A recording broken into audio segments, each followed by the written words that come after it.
one thing we gotta remember, right?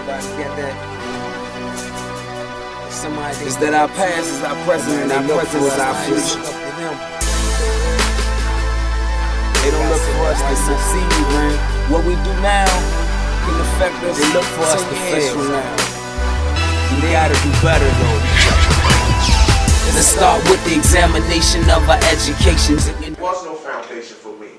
So dealing with a mother that's on drugs and a father that lived a truck. Imagine this, bro. My father lives across the street from me. Has never seen me walk across the stage. Elementary school, middle school, high school, no college. And you live across the street. So this is his house, that's our house. And you're not there. So for me, and my mother dealing with addiction, I'm watching different men coming in and out the house. I watched the man pour milk on the ground, abuse my mom, break her nose, break her arm. Now imagine, you got 4 boys, I'm the oldest, and I'm dealing with all of this. So when I graduated high school, my first semester of college, I was done in like 2 weeks. I said, yo, I can't do this. I gotta find a way to make some money to be able to eat. Because it's like I'm walking to school. Right. You know, so it's like all of these distractions. And then I got 3 younger brothers. So it's like all of this going on. School was the last thing on my mind. Of course. You got too much going on. It's too much going on. And that again is that foundation with our kids. Right. And it starts with the adults because you gotta build that foundation. You gotta build the foundation. You gotta, I mean, even, and I tell people, man, you can be a single parent and still have a great foundation. You know, absolutely. You can't just look at it and say, oh man, I need a man or I need a woman. You know, I totally agree. You know, you gotta make sure that you have that. Like I say, with mines, man, I try to make sure I install the values, man, and make sure that you understand life.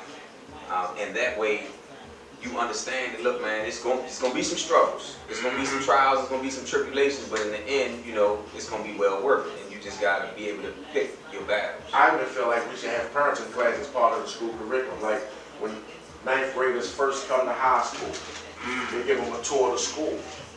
Why not have a parent day where we go over some parenting classes? Because see, you have the foundation to teach your kids. But what about those parents that are resentful towards kids?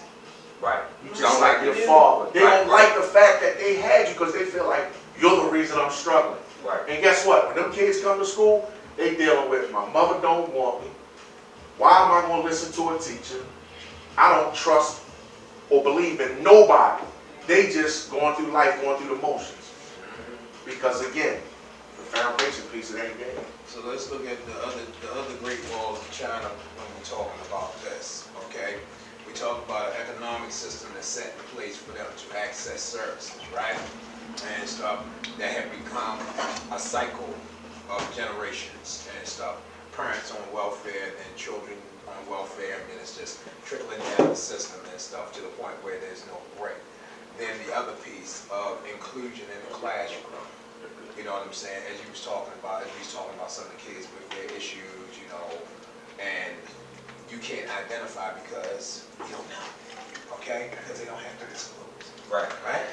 And stuff, so you're dealing with all this shit, and then on top of that, you're dealing with a system that has changed from the time of disciplining your child. That's the biggest one and stuff. You can 10-year-old child will tell you to go fuck yourself and dare you to put your hands on them because they'll get you on something. Yep. You know what I'm saying? The message has been misconstrued, you know what I'm saying? To the point where, yes, they did not act when they needed to act, when children were being abused, put in hot tubs and scorched and all this kind of shit. You know what I'm saying? But now they justify doing it now and stuff, and now you just talk the racist to it, to the point that you can't touch it. You can't even say nothing. I don't need to listen to you. Or mental abuse. And the kids know this. Oh yeah, and that's another thing. Right. That is the power tool for them. They'll cuss a teacher out after you. The hell with a black and deaf. And then if you say something That's the back, power tool. then they turn into a kid again. This teacher called me out my name. Yep. Now you're being disciplined by the higher ups. That's unacceptable, sir. They don't care if this kid just called you everything but a child of God because they feel like you're more mature, you should know better. You have teachers who have been assaulted and nothing happens to the kid. And you got teachers that don't fight back. nothing happens to the kid is back in their class within a week. Right, definitely. And it's That's what we see a lot of. Yeah. And this in our community is as far as they're not, and I don't even know, because like I tell my wife all the time, I couldn't be a teacher, because if I was a teacher, like I probably would get fired within the first couple weeks. I mean, I would have no problem with like, man. And again, I don't think you would, because I'm gonna tell you this. Is what I always tell people: kids recognize real. Right. You know, they always say a kid gonna tell the truth. Like if you ask a little kid, how that sound, they gonna say good, bad. Right. When you first walk in, they look you up and down. Right. Students do. Right. And once you set the tone, and that's, here we go another thing. That's where again we talk about foundation, because Right. when we get to talking about the parents allowing their kids to do this, well, there was a step where you allowed your kid to tell you, oh yeah, I don't want to turn the TV off, and then that turned into, I'm not going to turn the TV off, and then that turned into, shut up, right. go on in your room, and then it, you know, it turned into, oh, shut the fuck up, then, oh, fuck you, bitch. Right. And then now I can go to school, I can disrespect my mama, so you better not tell me sit down. Exactly. Who you think you is? That's how it is. You don't pay no bills, and so it's one of those things where if you set the tone early, and that's one thing I always do in life, is I make sure that I set the tone. You know, you draw that line between what you will allow and what you won't allow. Just dealing with young kids as far as, and I still, of course, you still gonna have them ones who say, I'm gonna try my hand. I'm gonna see what's going on. And then that's when you got, all right, look, I'm gonna show everybody else now that this is not what you do. But here's the other piece of it, working in the school system. Once the kids respect you and you get disrespected by that one, Oh yeah. the mom kids gonna say, nah, dude, don't do that. Right. Yeah. Now Cool, yo, right. yo, that's my man, nah, yo. Or they'll come to you and say, You want me to you want me to deal with to that? take care of You want me to take care of that? Right. I'm like, no, man, I don't see it, because I've had it happen. I'm Right. like, no, I don't see it get in trouble. We good. Right. And it's like, they shut down. So the word will get round, because there's certain teachers in the school, and I'm talking black and white, that can move a certain way. So I think you would do extremely well, because again, kids respect real. It's when you come in there and you faking, you phony. Right. Man, this one don't care about us. Yeah. And I see a lot of that where you get these you get a lot of people who, again, they not from the area. Not from the area. So they can't, you know, Can't relate. it cannot, exactly, it cannot relate with the children. So now it's like, let me play this role like I'm here for you. I'm gonna do whatever it takes. In the same breath, I'm talking behind you, and again, kids can see this. You know, we think they stupid. Oh no. Nah, they just as smart as us. So they see everything that's going on, and they see you talking behind their back. Now it's like, oh man, this dude is phony as hell. Right. He's supposed to have my back. Mr. Johnson's supposed to have my back. He talking He talking about me. He telling the Yeah, other teachers, you know what I mean? This is something me and him talking about. I ain't telling nobody else but him. And now everybody know it.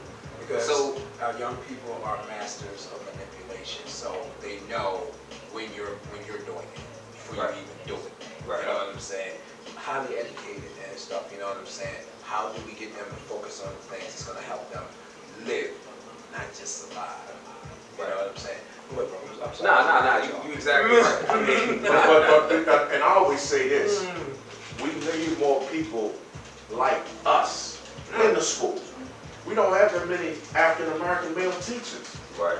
When you go in schools, you see a lot of Caucasian white teachers, because certain men might not be qualified or they don't want to do it. Right. And the kids are already not used to seeing men in the house. Right. So now they come to school and they're still running by women. And they see this. and they run with it.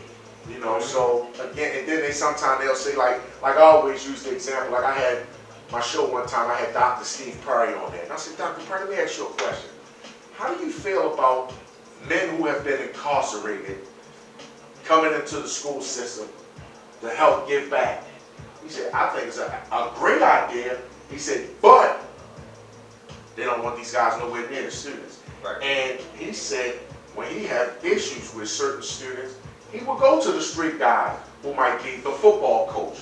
Because you got a lot of guys who might have been incarcerated, they deal with little league football and sports. Right. And then he'll come into the school and say, oh, you ain't gonna do your work?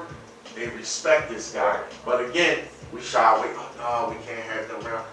But you ever think about half of them kids' fathers in prison? Right. And you know, that's the thing that, because I go to several schools around here, and that's what it is. That's how they look at me. Like, oh man, they gonna respect coach. Oh yeah. I mean, it's kids I've never even heard of, names I don't even know. They call me up, coach, such and such, and I be like, I don't know who he is, but put him on the phone. Right. And I'm gonna talk to him.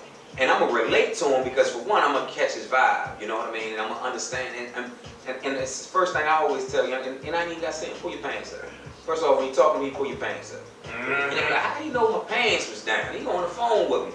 I just know your mentality for one, you know what I mean? Unfrown your face, because you ain't got to talk to me like that. You know, and how you know my face was frowned up? You know, it's one of those things. So, again, I understand exactly what you're saying. It's the respect issue that you get. And a lot of them never been confronted. People, see, if you're scared to confront a kid, just like when they look you eye to eye and they can see you ain't gonna be played with, oh, they already know. You can have the hardest of the students in the school. Oh, yeah. They can look right at you and say, yeah, I ain't messing with you. Yeah. And that tone comes down, they respect, but if they never been confronted, their mother they can disrespect.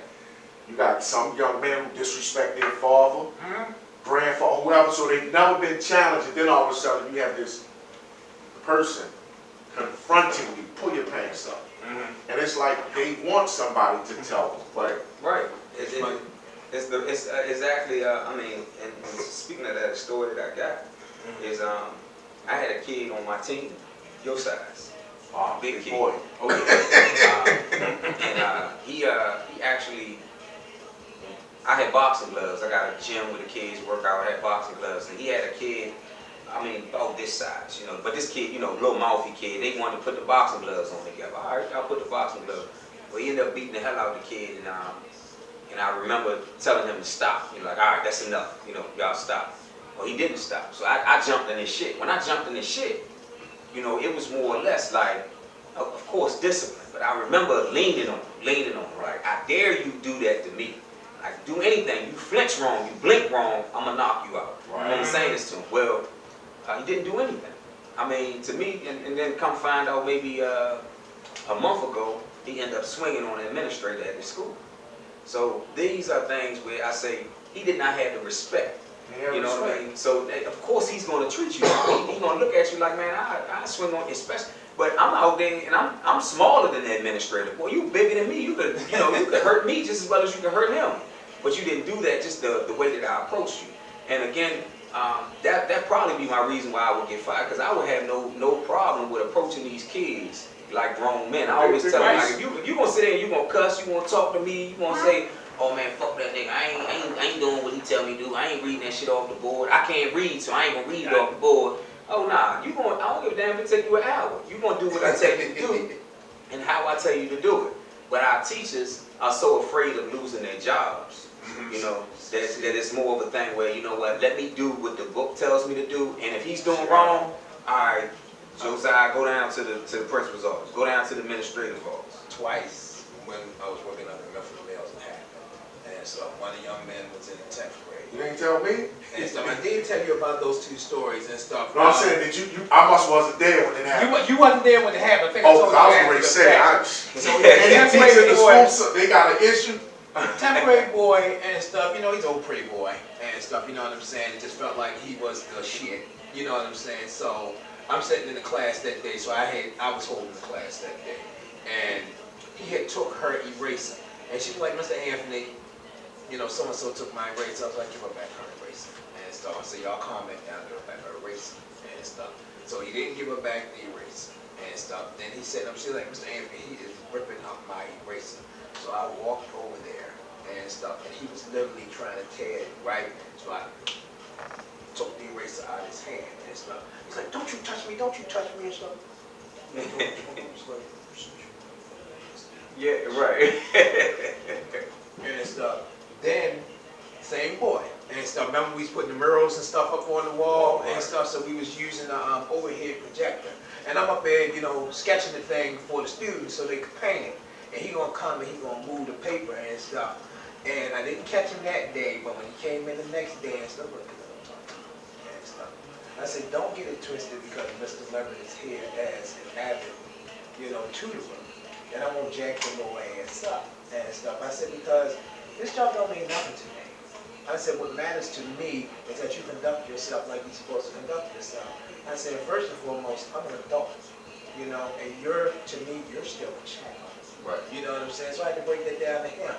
Then I had another incident with one of the ninth graders. And started talking. We ain't had nothing but a room full of ninth grade boys. Lord Jesus. All of them played football and this, that, and the other. So you know they were a handful. So I had one of them, as I was telling him something, he gonna walk behind me and I felt the wind behind my neck. And I turned around and I told him, I said, if you really want me to lose my job, I'll knock you the fuck out if you got any closer to hitting me. Right. Man, I said, stop playing and go sit down. I said, see, that's the problem with you young fellas. You don't take time to listen and absorb nothing. You're too busy reacting on everything, trying to make a name for yourself, trying to be in good with your boys and all this. I said, at the end of the day and stuff, I said, as much as I don't want to see none of you brothers go to jail and stuff, you're going to do something stupid and send yourself to jail. So, just I use a different approach. Mhm. Like with myself, like if I have kids that's real disrespectful, I ain't even gonna say nothing. I'm gonna pick my phone up and text the higher up, like, I need you up in this room.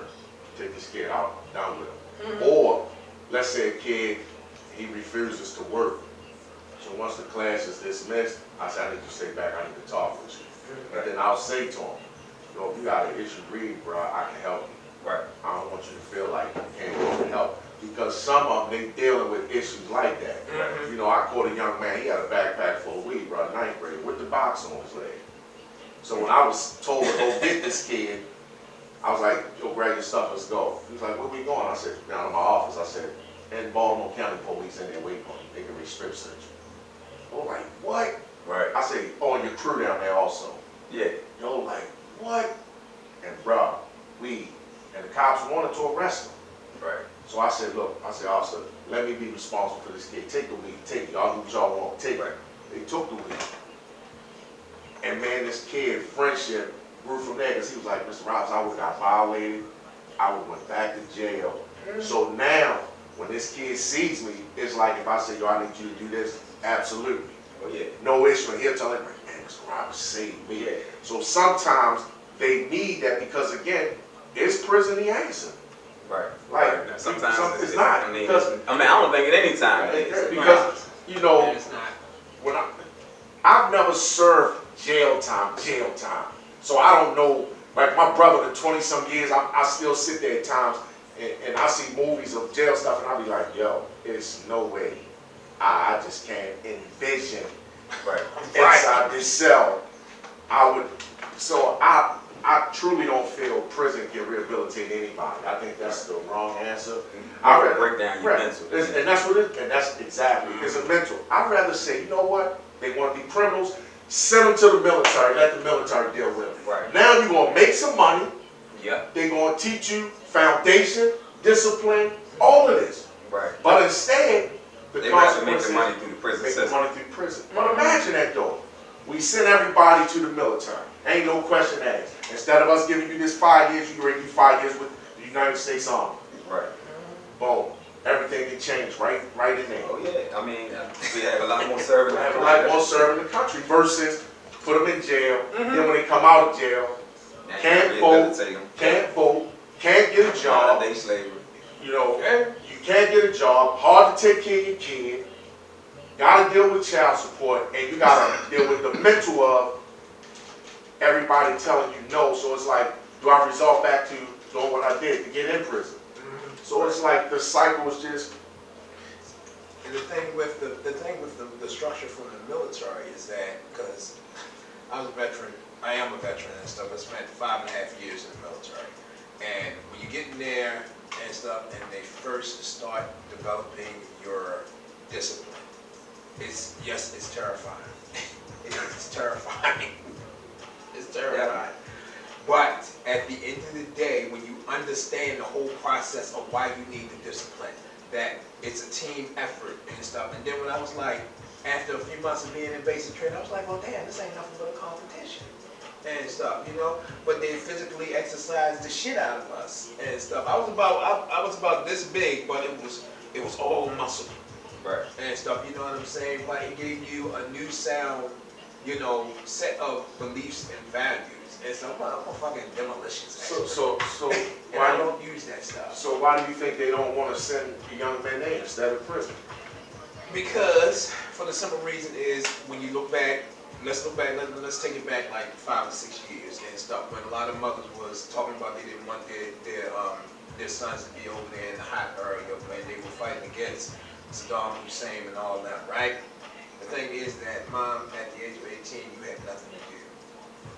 I signed in, I swear in. But they felt it was their duties to come in and protect their children. So there's still a protection piece there that interferes with the process. You know what I'm saying? And it's very controversial. You know what I'm saying? Parents are going out there picketing and advocating and starting these big organizations and stuff, to push against the military. You know what I'm saying? But in all actualities, it's one of the best places for a young man or a young woman who doesn't have a good sense of structure of what am I going to do now and stuff. So I always wondered. You can go to jail at 18 and be charged as an adult. You can go in the military at 18. And you're an adult. And kill. Learn to kill. But they say you can't drink till you're 21. Well, and I'm thinking like, what? I mean, why are they pushing that up there? So why they don't say, well, you can't go to prison or you won't be charged as an adult until you're 21? Because how many 18-year-olds really know what they're doing? They make conscious decisions. I mean, they're not. I always say you can't put an age of maturity. So Right. But I mean, it's one of those things where it all boils down to the powers that be and the money that they're making. To me, I mean, putting an age on alcohol, we all know it's 15, 16-year-old kids out there, drinking alcohol. Drinking, So, smoking. yeah, so putting an age on it is one of those things where they try to make sure or see a maturity level. But I think that is a good point that you have to recognize that, well, you're telling them you can't drink until you're 21, but you can legally go out and kill somebody at 18. Yeah. Fight for the country and lose your life. And lose your life. And lose your life at 18. That's man, subconsciously I be thinking about so much stuff. But like I said, that whole prison piece is like, if they was to send these guys to the military, not only, you have that chance of losing your life, but look at all the opportunity of restarting or rebooting your life, whereas though you get to make money. You're looked at differently then, because when you've been in the United States Army, Navy, Marines and all that, people tend to look at you a lot different, and it's more structure there. So then we would be setting kids up more so to be able to succeed versus to fail, because again, I just don't see where going to prison is going to help anybody. And I'll say this about the military too. The military is the world's largest trade school. World's largest trade school. And stuff. So based on your scores and stuff, you know what I'm saying? You don't necessarily have to be in combat situations and stuff. At least 75% of people that go in the military never see combat. Never see combat. We have these little conflicts here and there. But if you look at how large the military force is and stuff, 75% of them will never see it. You know what I'm saying? And also based on their scoring and everything. I went in as a 13 Bravo, which was field artillery and stuff. You know what I'm saying? I got the hell off that gun line because it was shell shocking the shit out of me and stuff. And I became a cook. You know what I'm saying? And that was just that mentality. You're hearing this all the time, every day. You know what I'm saying? So yes, your mentor is not going to be right when you're not used to it. I lived in the hood and stuff. I didn't hear gunshots every night. Not like I hear them now. You know what I'm saying? But an 18-year-old guy going in the military and hearing some of the most loudest explosions you've ever heard in your life. Yeah, that's traumatic, yes, and stuff. But the structure, the overall structure of being there and stuff, and then coming out that say, yes, I successfully completed this and stuff. You know what I'm saying? The benefits of it, if you keep your paperwork, the benefits are wonderful. Long-term benefits. I'm still in the process. I screwed up my benefits and stuff, but I can still go and get a $200,000 loan for a house. Right. And stuff. My brother the same way. And can still do it. We touched on a little bit about as far as sex in schools. But as far as relationships, because I know at one point in time everybody used to, man, you gotta have that talk, the birds and the bees talk, and I think that's pretty much gone out the window. Because for one now it's like, all right, well, the birds and the bees talk is learned on YouTube and social media. So the things that I would tell you, so how do y'all, I mean, as far as, I know we talk more about as far as having sex ed and things like that in school, but to what further extent can we take it? Because I look at it, we have a lot of young girls who are emotionally attached to young boys. I mean, for some odd reason, through relationship, and really don't know what they're getting themselves into. Don't have a clue. It starts at home again. It starts with, you know, it's crazy that everything starts at home. So imagine 15-year-old girl, she's thinking about dating, and her dad's not in the household. And her mother got this guy one week, next week it's another guy, next week it's another guy. This girl's saying a pattern. Right. Mommy got a lot of different boyfriends. And mommy, all right. And mommy, all right. Right. So in her mindset, oh, I'm gonna have the same pattern. Or you got some of us who will say, you don't need a boyfriend. You know, what is he doing? If he ain't doing this, doing that, where you got mothers that's grooming their daughters to be prostitutes. You know, and that's crazy. And as making some money. Right. But as fathers, it's kind of like different. We'll give our sons the clap or the pat on the back for having sex. But we got daughters. No, baby, you don't need to be saying this, guy. You know, fathers, we different when it comes to our daughters. Yeah, some. Right. I mean, I'm gonna tell you, because I learned it. Right. That for one, by having a son and a daughter. Right. Close in age. In fact, I had an aunt. We got sons close in age, and she said, "You ain't got trouble with him having no girls over the house?" I said, "Hell no. Right. He ain't bring no girls over the house." Right. What's wrong with him having a little girl over the house? I said, for one, and I start allowing him to have girls over the house. Now I gotta let my little girl have that same opportunity. And that ain't about to happen. So now I got to, everything that I do for him, I gotta remember that I got her coming along too. So, I mean, again, that goes with that structure of a parent. Right. You know, some parents are like, you know what, I ain't had no time off this week, and you know what, go ahead, you can go over your homeboy house, because now I get some time away where I can do some things. Exactly. Or you get some parents who say, you know what, I've been treating you like shit all week long, so yeah, go ahead over your homeboy house. Or whatever it may be. And a lot of these parents aren't doing their due diligence and finding out where exactly their child is going. Or what's going on in that household. Right. Because your kid could be going into a household that's dysfunctional. I had somebody say to me, so what you gonna do, a survey on everybody's house? I said, nah, I ain't gotta do it. He ain't gotta go nowhere. I got enough stuff inside my house where he can be in there all day long until he's mature enough to show me that he can make those proper decisions, whether somebody puts that peer pressure in his face or be able to tell me, hey daddy, look, I was over there at this person's house and this happened. I wanna know everything. I don't wanna just assume that everything went right, like it goes on, not even saying right, or everything went cordial like it goes on in my house. I wanna make sure, so I'm gonna have to ask you these questions. So now I gotta know that you're gonna tell me the truth, know that you're gonna give me these answers, and not just give me the answer that I need so that you can go back over there next weekend. This is why we need the structure. And this is why we need these classes in school.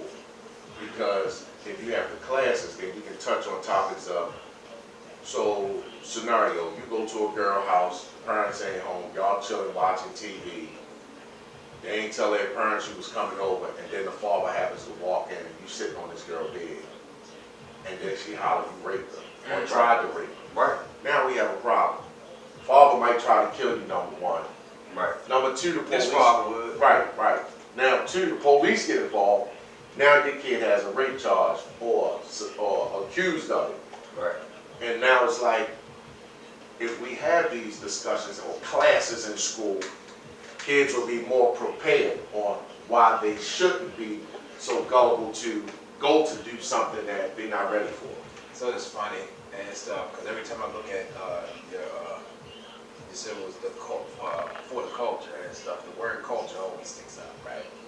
And when we talk about the family structure in the home and what we allow our children to do and what we don't allow our children to do, what they're exposed to, how they're going to react on the outside and stuff, that is the culture. That's it right there and stuff. And it was funny while y'all was talking.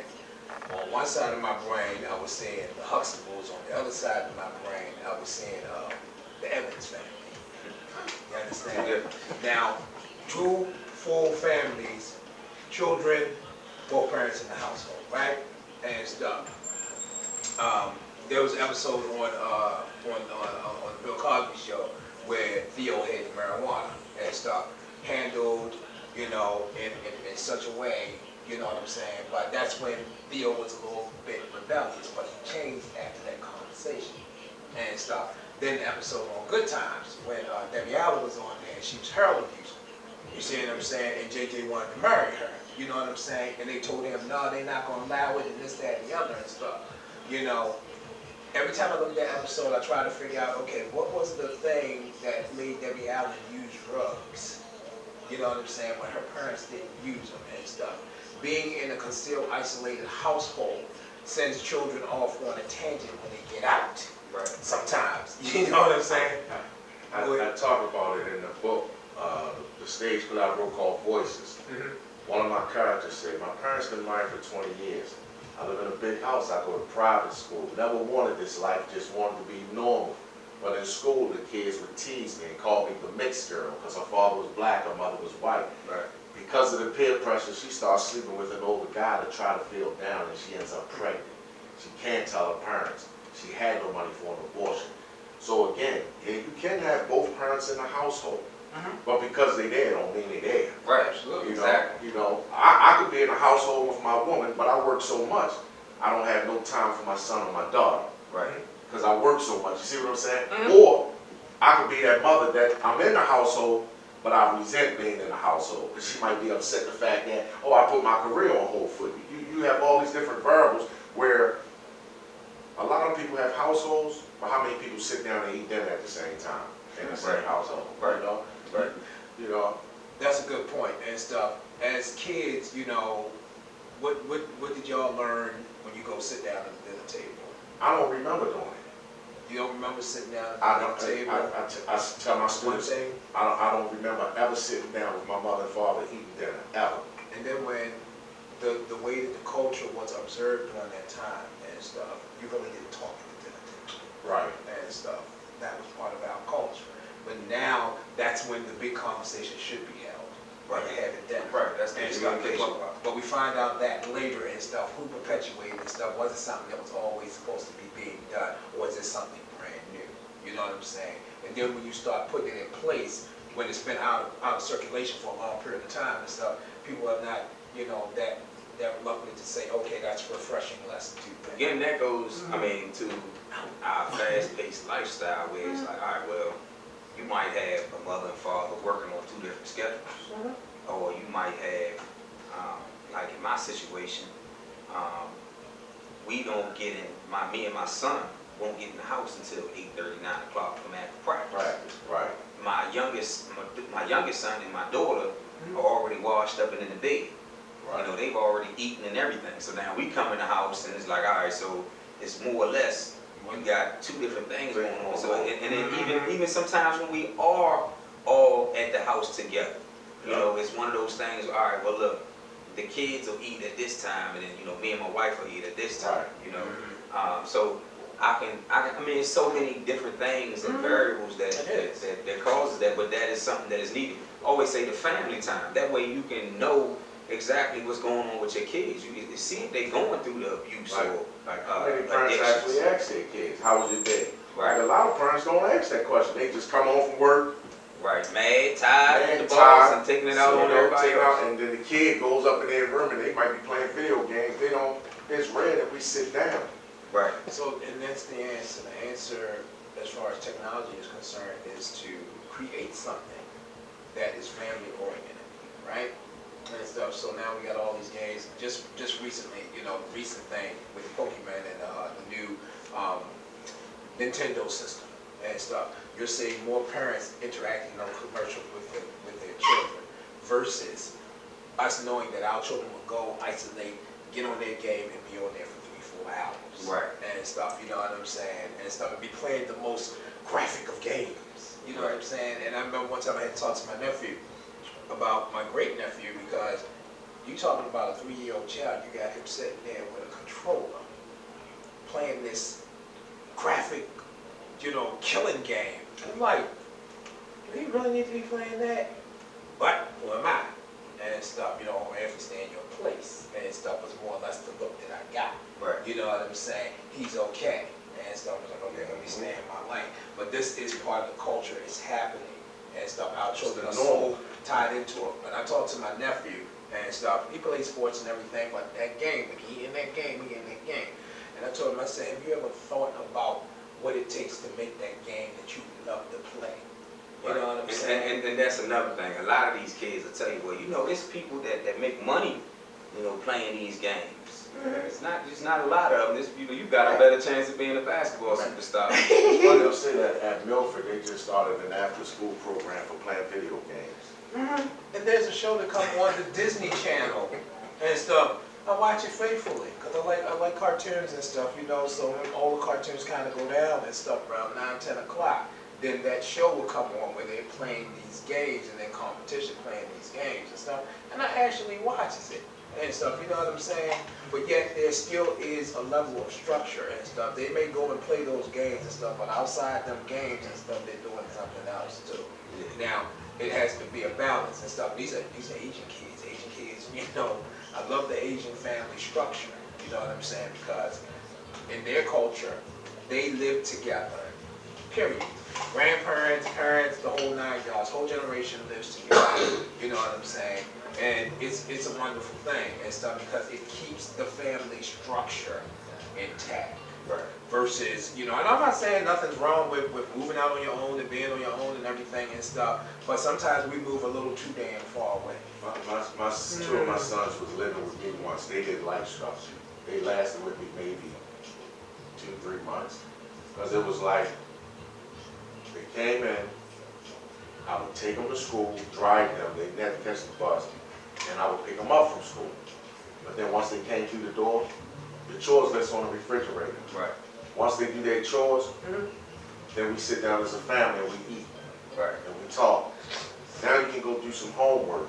Right. You got like an outdoor TV, then you go to bed. Right. So I shared that with my students. They was like, Mr. Roberts, when do they get to go outside? Yeah, where they like that? I said they don't. I said, you sure they braids? So they was like, oh no, you couldn't be my father.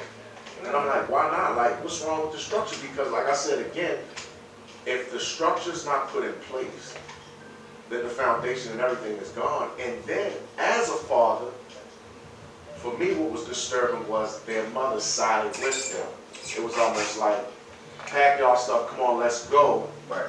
Your father's crazy. And I'm like, oh, but if when I end up in prison, Right. then it's going to be like, I'm still to blame because I wasn't there. Right. And I'm trying to save them, but again, it's like, sometimes it's the tug of war. Because when you have broken homes where you got kids, the mother's in this house, the father's in this house, it's like, who's right, who's wrong? Right. And a lot of times, you have mothers who may be bitter, or fathers, who try to pull the kids towards them and say, don't. So now the kid has to be torn between, like, I really like my dad, but mom's, Right. she don't care for him. So, or I really like my mother, but my father, so it's like the kid is being pulled like this.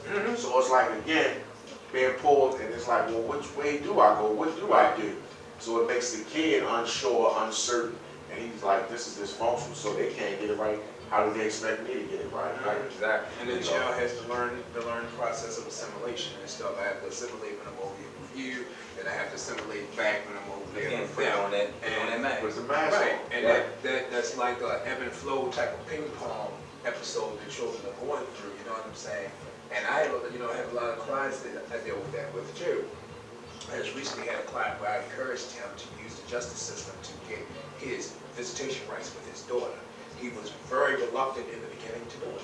and stuff. He's like, Mama Stanley, he was like, you know, all they gonna do is fuck me over, they gonna side with her and this, that, and the other and stuff. I said, if you believe that and if you feel that way, if you think that way, if you keep on saying it and allow it to manifest in your mind that this is what's gonna happen, this is what's gonna happen.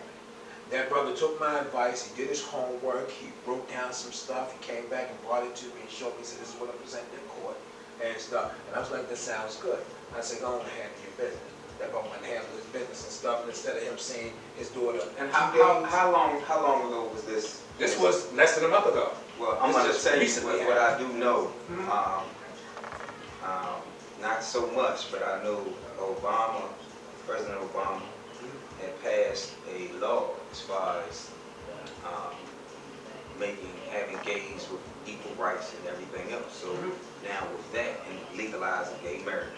So when he did that, he made it so that there is really no difference between a man and a woman. And by doing that now, at first, one point in time, it was hard for a man to take the children away from the woman. She could be a deadbeat, have no place to stay. But now it's equal rights because of that law that was passed. So it's kind of one of them things where it went hand in hand. And I believe, because I know a lot of guys who have recently gotten control over their, gotten custody over their children. And it's pretty much, because of the law that was passed of making men and women equal. And it's crazy when you hear stories, because I have another client, he has 5 girls, and he had custody of all his girls. And I was talking to him, because I was doing paperwork and stuff, so I asked him about his income and stuff. That fella has exponential income because they don't mind paying child support for their daughters and stuff. And that's crazy. He makes a significant income. I told you, you have women that don't want to be mothers. Which is crazy. And again, just like we tell the women, watch who you lay with, men, we gotta watch who you lay with too. That's one of my biggest sayings. I say, do we ever take in consideration who we choose for our every sexual encounter could be, a potential baby mother, a potential baby father. It could be potential train wreck. Exactly. Potential headaches. I just had a situation at the school I work at. This kid, he graduated. So every day he's at the school. And he's at the school disrespecting this young lady to the point where one day I'm driving by the school to go home. You can hear him calling out every type of B word and up in her face like this. So I'm like, okay, mind your business, keep going, I keep going. Then the next day, I'm getting ready to leave, he like down in like a stairwell casing, disrespecting her again. So the next day, I'm in Lewisburg, the Avid room, and she goes walking by, I run out, hey! And I introduced myself to her, and I said, you must be new. She said, yeah. I said, yeah, because I've never seen you around. She just transferred in. And I said, look, I can't tell you what to do because I'm not your father. I said, but I have a daughter. It is no way that young man, the way he's dealing with you, would deal with my daughter that way. Don't have no man cussing you out, disrespecting you, doing these things, because if you allow this, he's never going to respect you. He's going to, and it's almost like you're afraid of him. And if that's the case, you need to walk away from that. She thanked me after. I guess she was like, wow, I'm shocked that somebody even paying attention. Because you could tell she's probably never had that male structure. And she could be somebody that's in foster care. You got a lot of kids in foster care that's in the school system and you won't know. Like I just had one come to me and say, well, Mr. Roberts, it was nice knowing you. I can't take your file. I said, why? She said, well, I'm in foster care. I said, no, I didn't know that. She said, yeah. She said, I'm transferring. They transferring. My father get ready to get me now. I said, oh, okay. That is. Well, look, fellas, we stretched that time almost about as much as we can, man. So before we run out of time with this thing, I want to make sure we wrap it up. First, I want to appreciate both of y'all coming. Thank y'all, man, because it's, like I said, this is very educational for our people. To hear it coming from the horse's mouth, educated, motivators. These are the things, and then really being from Baltimore, where you from the area, you went through the struggles, and now you pretty much motivating other people, educating other people, and that's more or less what we need. from so many other black men, strong black men at that, man. It's just, we see so much of the negativity, that the positivity, like I say, the positive things are overridden. It's like the Morehouse situation. That was gone in a week. We ain't hear about that no more. No You more. know what I mean? But we still hearing about R. Kelly. You know what I mean? So it's one of those things Keep it where, out the closet. right, we got so much negative coming from our leaders that we barely recognize the positive. So this show is about, man, we about preaching positivity for one, educating our people, motivating our people to be better. Absolutely. You know, so again, I thank y'all for coming. I appreciate y'all Pleasure, coming. my brother. Pleasure, brother. I truly appreciate it. I got shirts here. I know it's only, you say a large, right? Yes, sir. Extra large. Oh, I'm sorry. Dan, you got Appreciate it, my brother. you got the large. For the culture. For the culture. For the culture, Right. bro. For the For the culture. culture. Yes, sir. So again, everybody, we If you ain't get the message by the end of that last line, then play it back and turn it up and listen one last time. This is for my niggas who depend on that fast life. Remember that the system ain't forgetting your past life.